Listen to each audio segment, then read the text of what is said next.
You've heard from a lot of NCAPA leaders. I also wanted to acknowledge and Robert McCall from the Council on American Islamic Relations, CAIR. If you'd like to say a few words as well, just thank you for being here and really to know how much we support you and CAIR's work and the community. Well, thank you very much for having me. My name is Robert McCall. I'm with the Council on American Islamic Relations. That's the nation's largest Muslim civil rights and advocacy organization. I want to thank the National Council of Asian and Pacific Americans. I want to thank the Japanese American Citizens League for convening this rally in support of the Muslim, Sikh, South Asian, and Arab communities of this nation. They know that the same hate which has targeted their communities throughout the history of this nation, through some of its most shameful chapters, that is the same hate that is now targeting our communities.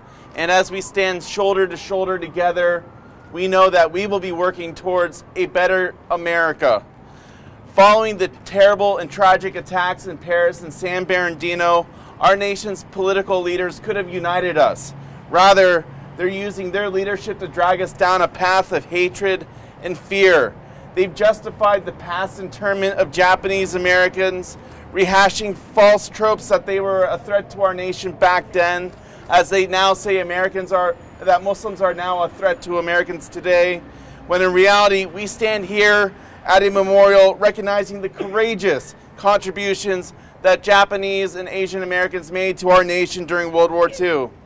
Instead of welcoming refugees that are fleeing ISIS, the very first victims of their campaign of terrorism, we are re-terrorizing the communities by denying them safety and shelter. To deny Muslims entry into America, whether that's American Muslims returning or those who wish to immigrate or visit, this is reminiscent of the Chinese Exclusion Act, another dark chapter of this nation's history, one which we said we would not repeat, but I see us heading towards. Candidates like Trump, Carson, Santorum, they are mainstreaming Islamophobic rhetoric. They would propose to ID Muslims, to database them, to surveil our houses of worship, and to bar our return to this nation. They do not believe Muslims deserve equal protection under the U.S. Constitution and that our children are unfit to dream, to aspire to be President of the United States.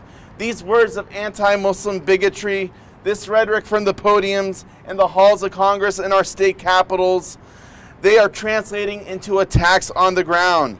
Mosque attacks in 2015 alone are at an all-time high. There have been more than 65 incidences of discrimination and attacks and bias against mosques just in the past year alone. And reports of discrimination, harassment, and hate crimes, and even attempted murder of Muslims and those perceived to be Muslim are pouring into our offices daily since the events of Paris.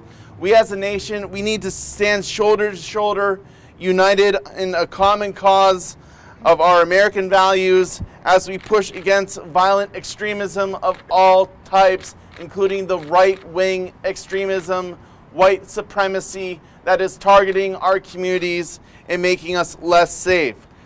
The American Muslim community is no more responsible for the shootings in San Bernardino, California than Christians are for the Planned Parenthood shooting, and I dream of a day when we are as a nation able to disassociate the crimes of an individual from the communities that they come from.